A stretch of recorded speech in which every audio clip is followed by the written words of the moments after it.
This is my crab pot. Now, this is the first time I've ever done this, so this might end in tears, but I've got a good coach down there and he's assured me that there's crabs in here, so I'm going to get down.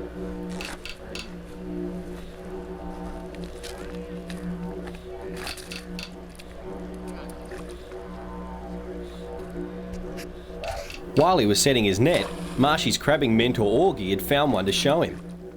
That's just like an ornament, that one, isn't it? Yeah, that's what it is. Put varnish on it. Is that what you're going to do? Yeah, put it on the wall, be great, eh? So you're gonna do a bit of mud crabbing later, or? Yeah, later when the water goes a bit down. Oh, okay, it's a bit high now. Yeah. Oh, okay. In claws, they'll do a lot of damage and things. Yeah, I bet if they got on your finger, they'd pretty much crush it, wouldn't they? Yep. Pretty powerful animal, isn't it, really, when you think about it? True. Yeah. For sure. What do you got? You got a crab over there now, mate? What a spear! These muddies are willing to eat anything, and the young fellas that caught this one on their fishing line were having quite a lot of trouble getting it to behave itself. Bring him over. He can't go back any further. That's him. All you see.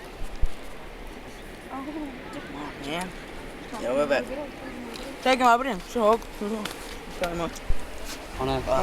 That fella over there, look, coming. Oh, okay. Fishing on it. Oh, you can hold them like that, it's pretty safe? Pretty safe. Put it right in the back of the teeth. Yeah. Oh. That could be a finger, eh? Yep, that could be a finger. Okay, now how did he say to do this again? Alright, now, easy. Wait, come here. Whoop, don't grab that. Wait, hey, hang on, wait. Come here, okay. Yeah, put your hand there. Okay. Easy. Oh, there you go. Mind you, it's a lot easier when the claws are missing. Rather than boiling the crabs, the locals just barbecue them up on the spot. Flavour. Lovely. I'll have this on the barbecue. Don't worry about the pot. You're going to need a pot for this, isn't it? What's this? He couldn't catch any crabs with his own net, so Ian went and snuck one out of Augie's. You could get sent to Australia for that sort of thing in the 1700s, but that's hardly a problem. Today, Steve and I are going to go and catch the elusive black brim.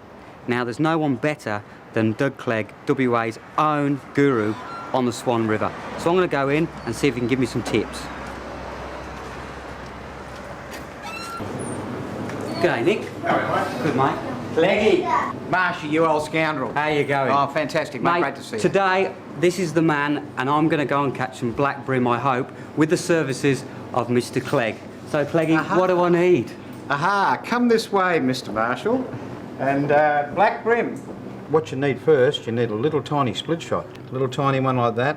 And you put that on what we call a shiner or a wide gap hook. That's what I prefer, because when you use the river prawn, which is these here, little tiny river prawn in a pack, when you put it on that hook, it takes the shape of the prawn.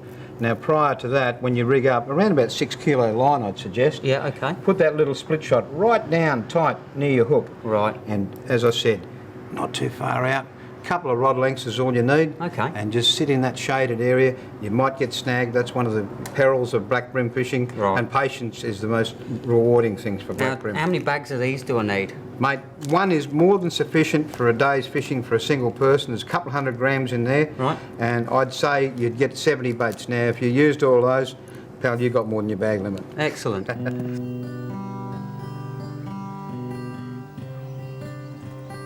So where's the best place to sort of fish in this environment then, Steve? We're just looking at these trees here. That provides a whole lot of cover, and branches probably drop into the water, making snags. So we'd have to cast out right into the middle then? No, mate, right in close. And we're surrounded by trees, and I'm also surrounded by poms today. I can't seem to avoid them. We've got one on this side, one on that side. Pommy Dave from fishingwa.com's joined us on the banks.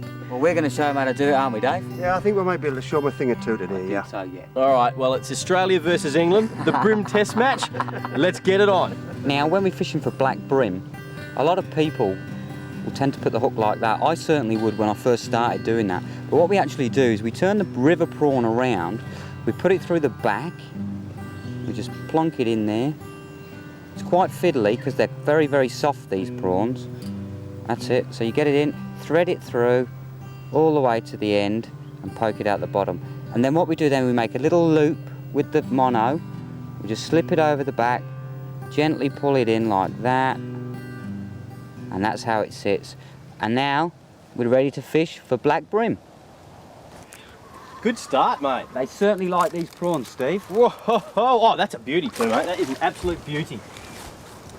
You going to land him for me? I will. There you Things go. I do for you, grovel about my knees. Hang on. I tell you what, he's not ready to come in yet. He's got bananas. Oh, look at that. A Swan River black brim. Now, isn't that just superb of what's on your doorstep, Steve, right here in Perth? That's terrific. The restocking program has worked so well. Even though we've had a few mishaps in the river, it hasn't suffered at all. And fish like this, we've only been here about 5 minutes. Beautiful. And they've grabbed the brim. Absolutely great.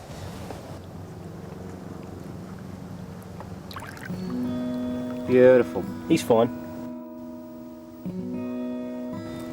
Now, brim are very fussy, and you can see what they do is they start to pick up the bait and run with it. And when you feel a bit of weight, you pull and you're on. And, oh, sometimes they put you right You're in a around the snag. snag. Gee, they're just like coral trout. Oh. Amazing. Now, with it, when this Here he happens, goes, Steve, here he goes, he's still on. do you let him out? Yep, I'm on. Here we go. Oh, nice fish. Oh, look at that, it's a yellowtail grunter. Beautiful. There you go. They're quite similar looking to brim. Now, can you eat those, Steve? I think you can, but I'm not going to. What you saw was a fish running me around a snag, and then I gave him a bit of slack line, and he ran off the snag himself. Now that's a good tip. If you have a fish put you under a snag, you can easily get him out again on a lot of occasions if you just give him some slack line. So we'll put this one back, eh? Great stuff. Tell you what, this is not a bad fish. Nice. I'll land it for you, Steve. No, it's all right, mate. I'll be fine. Sure. Yeah, he'll be right. Oh, there you go. One for the Aussies. Ah, so now it's Australia 1, England 1.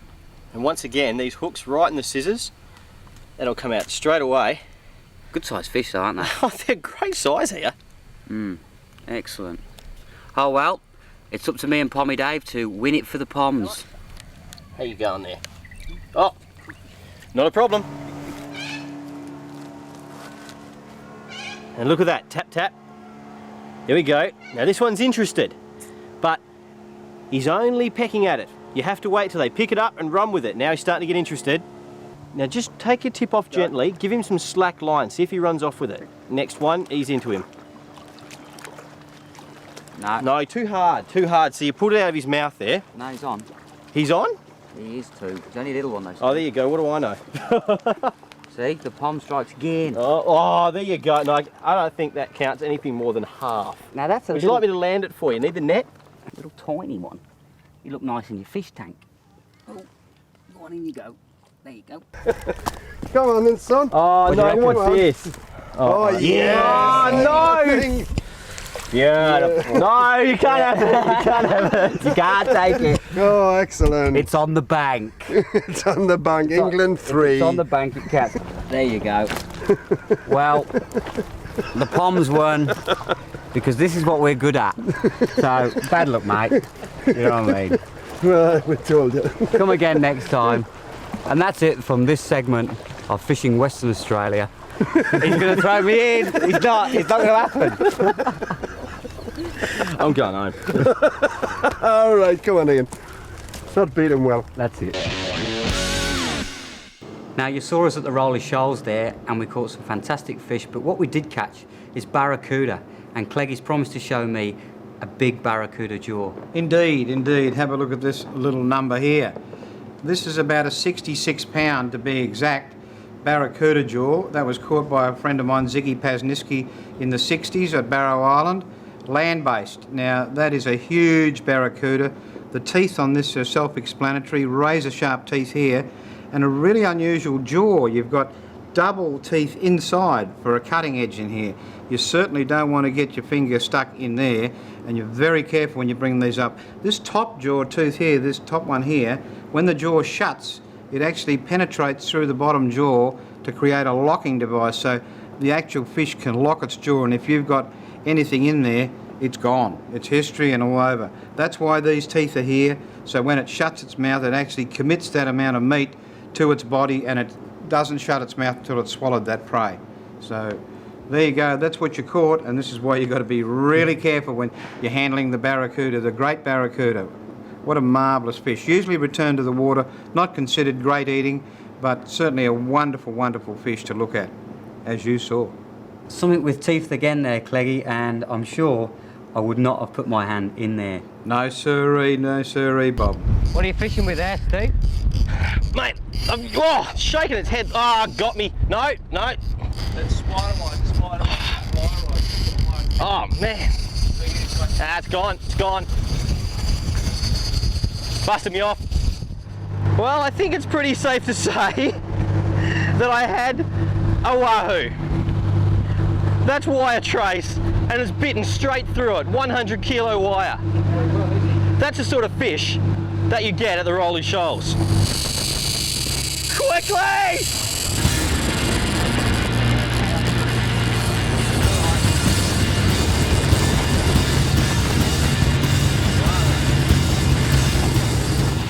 Man, I've lost what must be 300 to 400 metres here.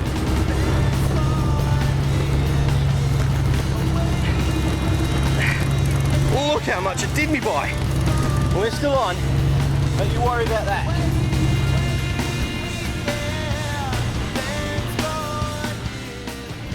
After a struggle, I'd finally beaten the monster that took so much line on that first run. You are kidding me!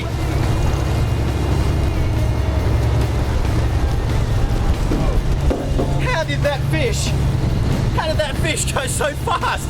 I've got no idea. He's on the roids. Oh well, a fish that fought so hard deserves to go straight back in after a quick photo.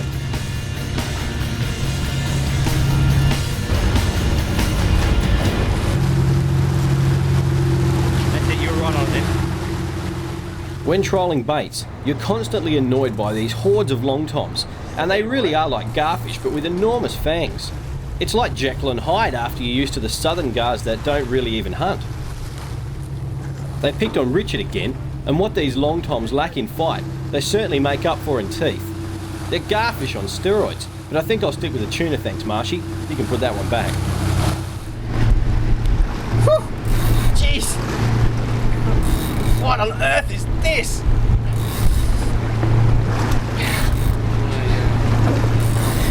Oh, it's bigger than me, I think. Guys, got colour? Oh, my arms are melting. Here we go, it's going for a run. Not bad size wahoo. You just never know what's coming next or who's going to crack the fish of the trip. But for me, it was hard to go past my first ever wahoo. They're so strong compared to the mackerel that they're often confused with, that my back was breaking under the power of this fish and the 24 kilo line.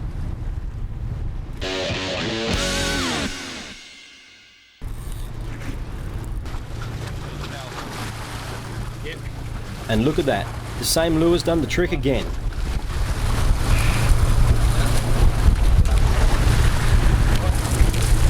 That's a wahoo! Woohoo!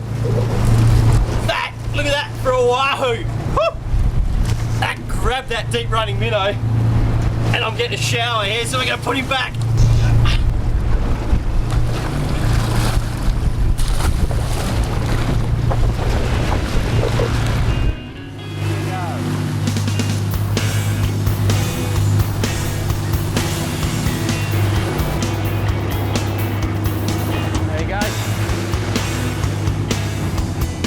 It was one after another for the whole 2 days, and Marshy sure picked the wrong time to volunteer as leader, man. He was getting quite good at it after a while, but you're always going to have the odd mishap.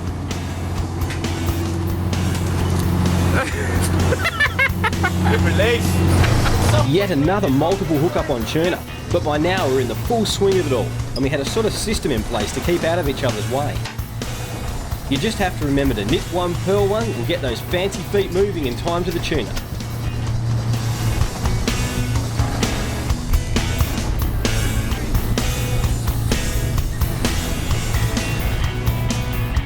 Just when we thought we had it all under control, Richard found out that tuna make good lures as well.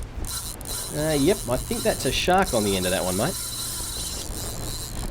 Now, he's not a man of many words, but I think the look says it all, because that thing did not want to stop in a hurry.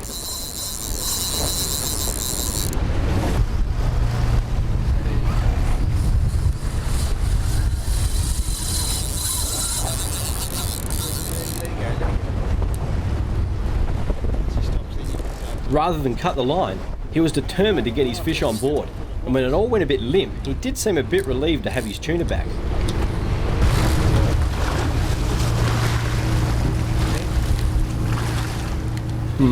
Where'd the rest go?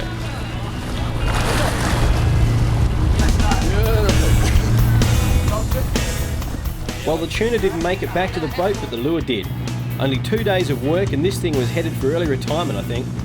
We certainly hope you enjoyed all of our Rolly Shoal segments during the series more than that poor lure.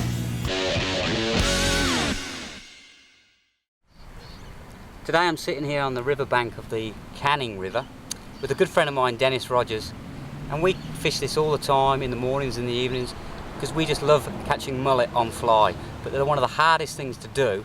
So Dennis, what sort of tips can you give me? Well, I found the best tip for the mullet, and I've only caught about 4 myself on a fly after about 2 years of trying. So when you finally do get them, you do give a big whoop because they're bloody hard to get.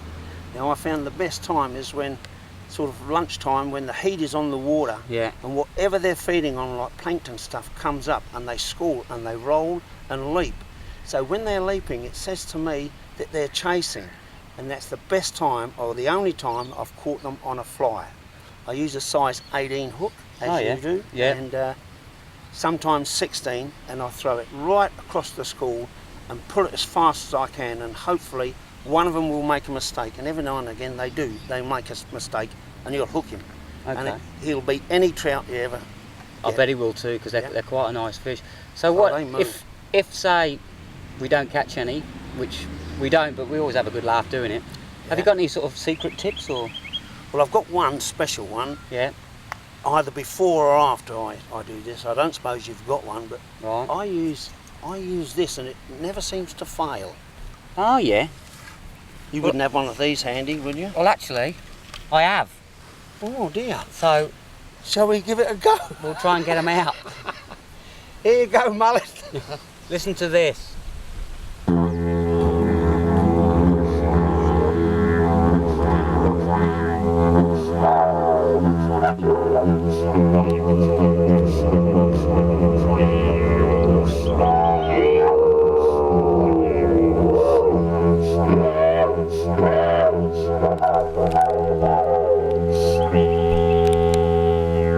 Sometimes that works, but mostly it don't.